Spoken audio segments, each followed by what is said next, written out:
Bonjour ou bonsoir, bien-aimés. Nous sommes sur le plateau de Parole d'Évangile pour nous exhorter dans la parole de Dieu. Mais tout d'abord, nous allons remettre ces moments entre les mains du Seigneur. Seigneur, nous te confions ce moment, Seigneur, de partage. Nous voulons vraiment que tu nous édifies, que tu nous fortifies, que tu nous encourages au travers de ta parole, Seigneur. Que vraiment nos cœurs soient touchés, que tu nous révèles ta pensée, Seigneur, et que toute la gloire te revienne au nom de Jésus. Amen. Alors, nous allons sans plus tarder prendre le psaume 14. Tu veux lire, Séverine? En entier? Oui, jusqu'au verset 5. Alors. Psaume de David au chef des chantres. L'insensé dit en son cœur, il n'y a pas de Dieu. Ils se sont corrompus, ils se sont rendus abominables dans leurs actions, il n'y a personne qui fasse le bien. Yahweh regarde des cieux les fils d'humains pour voir s'il y a quelqu'un qui soit intelligent, qui cherche Dieu. Ils se sont tous égarés, ils se sont tous ensemble rendus odieux, il n'y a personne qui fasse le bien, pas même un seul. Tous ces ouvriers d'iniquité n'ont-ils pas de connaissance? Ils dévorent mon peuple comme s'ils dévoraient du pain, ils n'invoquent pas Yahweh. Là, ils seront saisis d'une grande frayeur, car Dieu est avec la race des justes. Amen. Donc là, nous voyons que le Seigneur dit que l'insensé dit en son cœur, il n'y a point de Dieu. Donc on va cliquer sur le mot insensé, si on est dans le lexique hébreu, dans le Strong. Louis II Strong, voilà, comme ça vous avez le psaume et vous pouvez cliquer sur le mot insensé. Alors, insensé, c'est le mot Nabal. Et on sait que le nom de Nabal a été donné au mari d'Abigaël, qui est devenue femme du roi David, et que Nabal s'était vraiment comporté comme un insensé, puisqu'il n'avait pas voulu apporter du secours quand David lui a demandé des provisions, et que nous savons que sa fin a été vraiment un jugement de Dieu. Donc on revient à Nabal, qui veut dire sot, imbécile, insensé, bouffon. Et les mots associés à Nabal, c'est insensé, criminel, infâme, vil, fou. Donc c'est vraiment très fort comme signification. Et ça nous montre comment le Seigneur voit l'insensé. Et ça nous ramène aussi dans 1 Corinthiens 18, où on nous dit que la folie de la prédication est une... Donc on va le prendre, 1 Corinthiens 1, 18.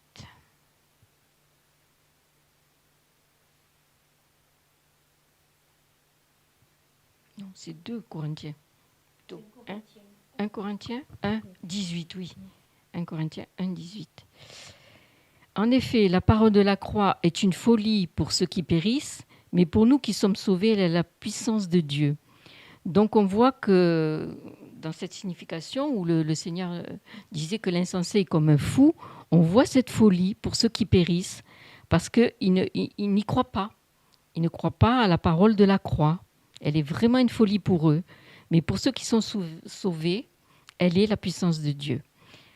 Donc on revient à notre texte. L'insensé dit en son cœur, il n'y a point de Dieu. Donc il est incrédule. Ils se sont corrompus. Ils ont commis des actions abominables. Il n'en est aucun qui fasse le bien. Donc là, le Seigneur nous révèle que tous les hommes sont pécheurs. Qu'il n'y en a aucun devant lui qui fait le bien. Et nous savons que par la parole que le salaire du péché, c'est la mort. Et que c'est pourquoi nous avons besoin d'un sauveur. Et le seul nom qui nous a été donné par lequel nous devions être sauvés, selon Acte 4, c'est le nom de Yeshua Mashiach, le Seigneur et Sauveur, qui par son sacrifice à la croix nous a justifiés Il nous a purifiés, nous a lavés, nous a revêtus d'un vêtement de justice. Et là, nous pouvons, si nous reconnaissons son sacrifice, venir à lui, être rétablis dans sa présence, et nous pouvons atteindre sa gloire. C'est pourquoi il est important de chercher Dieu, et de chercher Dieu comme un intelligent. Et là, nous allons voir le mot intelligent. Nous allons cliquer sur intelligent pour voir sa signification. Intelligent, c'est être prudent, c'est le mot sakal ou sokal plutôt. Être prudent, être circonspect, sagement, comprendre, prospérer. C'est regarder à, avoir la vue sur, en tout cas sur le Seigneur pour nous. Pour ceux qui cherchent le Seigneur, c'est la vue sur le Seigneur, c'est regarder au Seigneur. Et nous savons dans sa parole qu'il nous dit que lui-même, il nous regarde du haut des cieux. Alors le haut des cieux, nous savons dans 2 Corinthiens 12, à partir du verset 2, 3 et 4, tu vas le lire, Séverine, pour qu'on situe bien le haut des cieux. Alors, 2 Corinthiens 12, à partir du verset 2. Je connais un homme en Machia, il y a 14 ans passés. Si ce fut dans le corps, je ne sais. Si ce fut hors du corps, je ne sais. Dieu le sait. Qui a été enlevé jusqu'au 3e ciel. Et je sais que cet homme, si ce fut dans le corps ou si ce fut hors du corps, je ne sais, Dieu le sait, a été enlevé dans le paradis et a entendu des paroles ineffables qu'il n'est pas permis à l'être humain de dire. Voilà.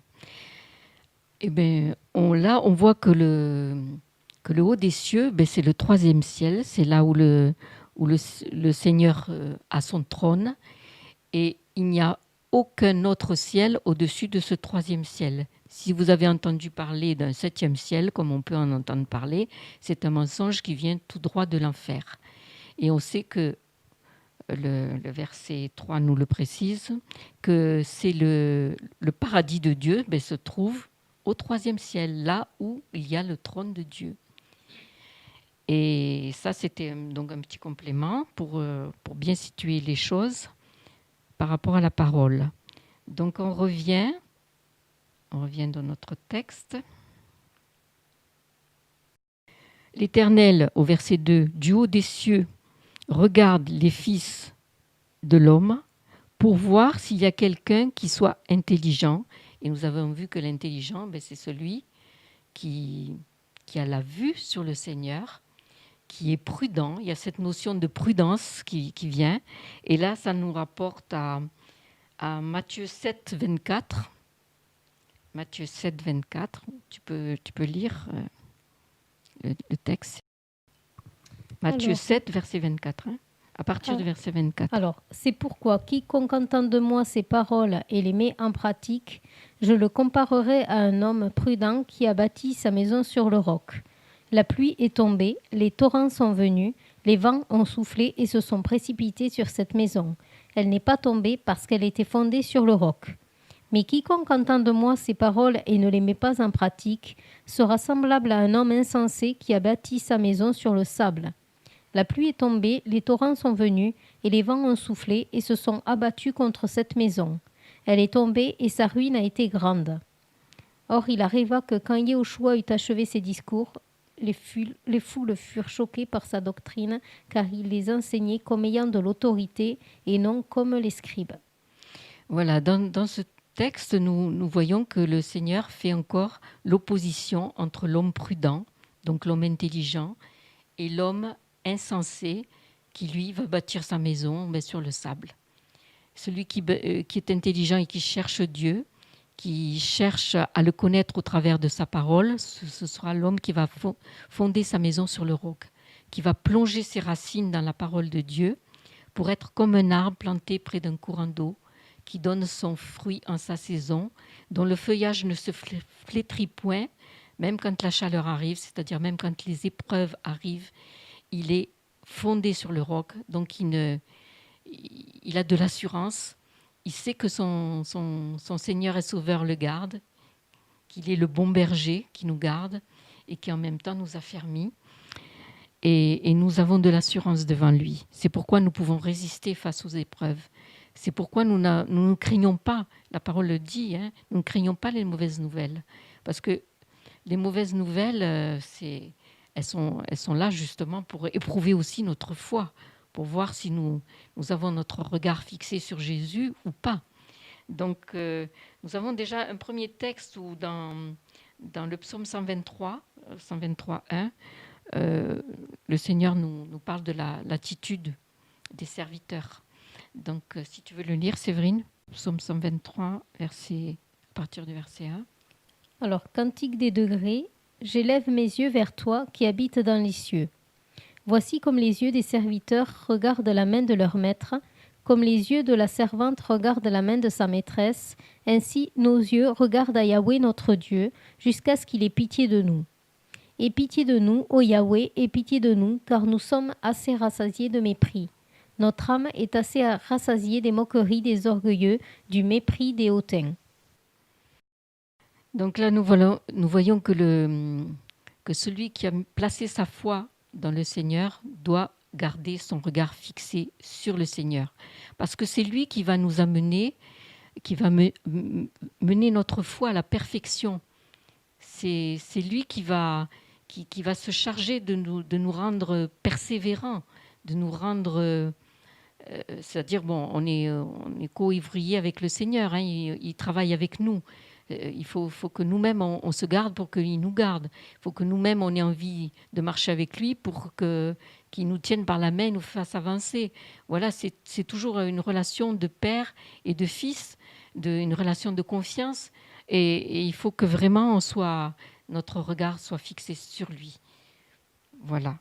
Et on peut le prendre aussi, Hébreux 12.1, qui va nous conforter dans cette pensée. Alors, Hébreux 12.1, nous donc aussi, puisque nous sommes environnés d'une si grande nuée de témoins, rejetons tout fardeau et le péché qui nous enveloppe si aisément, et poursuivons constamment la course qui nous est proposée, portant les yeux sur Yahushua, qui est le chef de la foi et qui l'amène à la perfection. En échange de la joie qui lui était réservée, il a souffert la croix, ayant méprisé la honte, et il s'est assis à la droite du trône de Dieu. Considérez en effet celui qui a supporté contre lui-même une telle opposition de la part des pécheurs, afin que vous ne vous lassiez pas, étant découragés dans vos âmes. Vous n'avez pas encore résisté jusqu'au sang en combattant contre le péché. Nous voyons que le Seigneur a vraiment tout accompli pour nous. Il a vraiment résisté, lui, jusqu'au sang. Il n'y a que sa mort à lui qui pouvait vraiment nous purifier, parce que nous voyons dans l'Ancienne Alliance que les sacrifices des animaux n'ont pas purifié l'homme. Ils ont juste couvert le péché, mais ils ne l'ont pas purifié, ils ne l'ont pas lavé.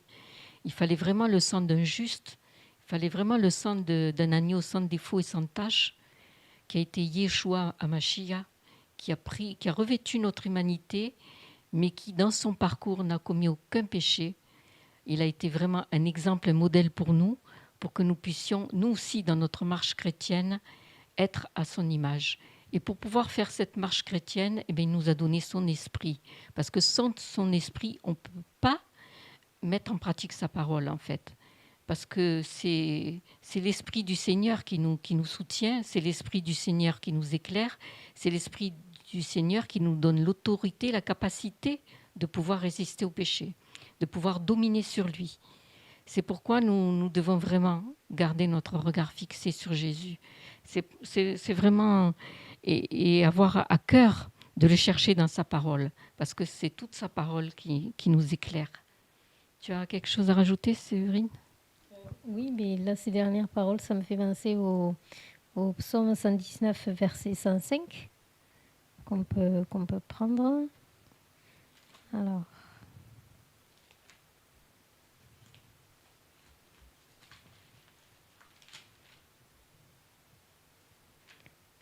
psaume 119, verset 105, il dit que ta parole est une lampe à mes pieds et une lumière sur mon sentier. Voilà, et là, donc, ça fait appel d'une lampe à mes pieds. Donc, elle nous éclaire en fait durant notre marche chrétienne. Donc, et par sa lumière sur notre sentier, en fait, on est en, en regardant en fait cette lumière et avec cette parole, on a le chemin ouvert, le chemin de Christ. Et ça me fait penser aussi au peuple hébreu quand il est sorti d'Égypte et qu'il avait la nuée devant, derrière, et qui suivait en fait le chemin que leur traçait le Seigneur pour pouvoir s'enfuir d'Égypte. Oui, en fait, au fur et à mesure, il nous montre, en fait, si on est conduit par l'Esprit, c'est vrai que le Seigneur veut qu'on marche par l'Esprit parce qu'au fur et à mesure, le Seigneur nous montre les choses. Il faut vraiment qu'on soit comme des vents entre ses mains. Il faut vraiment qu'on fasse les choses selon Dieu et non pas selon l'homme, selon la chair, selon nos pensées. Il faut vraiment rechercher la pensée du Seigneur. Et c'est au travers de sa parole qu'il nous la communique. En fait, à chaque situation, il faut qu'on se demande que dit la Bible, que dit la parole par rapport à cette situation. Et là, on est sûr de marcher selon la volonté de Dieu, selon le désir de Dieu. Oui, parce qu'on s'aperçoit que dans tous les domaines de notre vie, il y a toujours la réponse dans la parole. Peu importe la question qu'on peut se poser, il y a toujours une parabole ou une histoire ou un enseignement porté dans la Bible qui fait référence finalement aux questions qu'on se pose.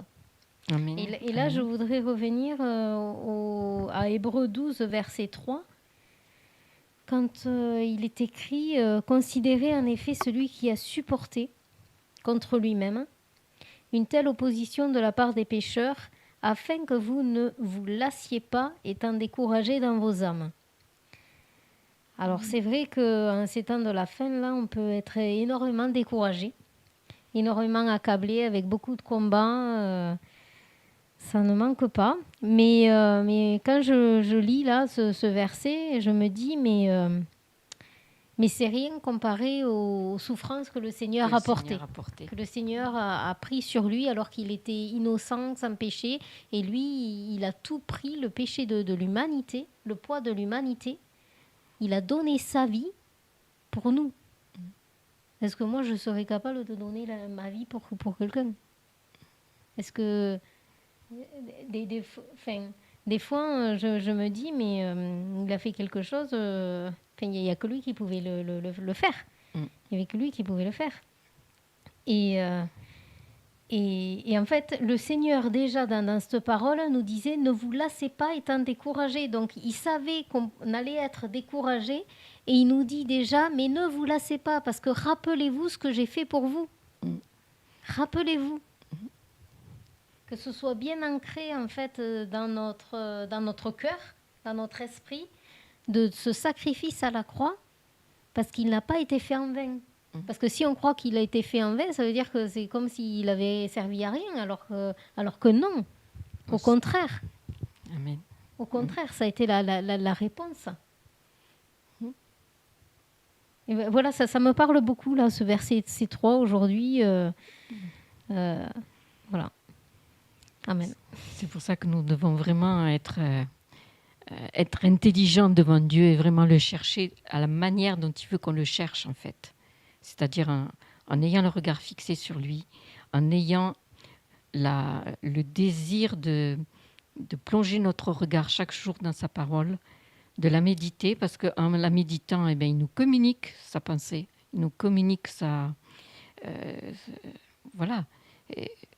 Et ça nous aide à ne pas nous laisser décourager, à ne pas nous laisser par l'adversité. Parce que forcément, les épreuves seront toujours là jusqu'à la fin. On le sait. Alors, on va terminer avec peut-être en prenant Proverbe 16, 22. 16, versets 22 et 23, que tu peux lire, Séverine, si tu veux. Alors, Proverbe 16, 22, 23. Alors, la prudence est une source de vie pour ceux qui la possèdent, mais la correction des fous, c'est leur folie.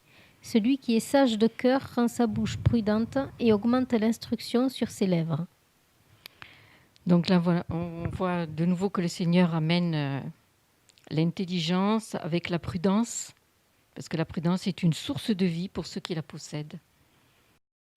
Et cette prudence, bon, on a vu que ça découlait de tout ce qu'on a partagé précédemment. Mais la correction des fous, c'est leur folie. Parce que la folie des insensés va forcément les conduire à avoir un jugement. Et on l'a vu au début, je pense, quand il dit, on peut reprendre le verset 5 du psaume 14, ou même on peut remonter un peu au verset 4. Tous ceux qui commettent l'iniquité ont-ils perdu le sens? Ils dévorent mon peuple, ils le prennent pour nourriture, ils n'invoquent point l'Éternel. C'est alors qu'ils trembleront d'épouvante quand Dieu paraîtra au milieu de la race juste. Et là, ça nous ramène au moment où le Seigneur va revenir avec son peuple, quand il va revenir une deuxième fois et qu'il y aura le jugement des nations. Là, ils trembleront d'épouvante. Ils vont tout d'un coup réaliser qu'ils n'ont peut-être pas été des intelligents, qui n'ont pas cherché Dieu. Donc vraiment, j'exhorte tous mes bien-aimés, tous les frères et sœurs, à vraiment rechercher le Seigneur en étant intelligents selon Dieu. Et que vraiment que cette parole vous encourage, vous fortifie, vous fasse du bien. Et je vous dis donc à bientôt pour un prochain partage sur Parole d'Évangile. Au revoir.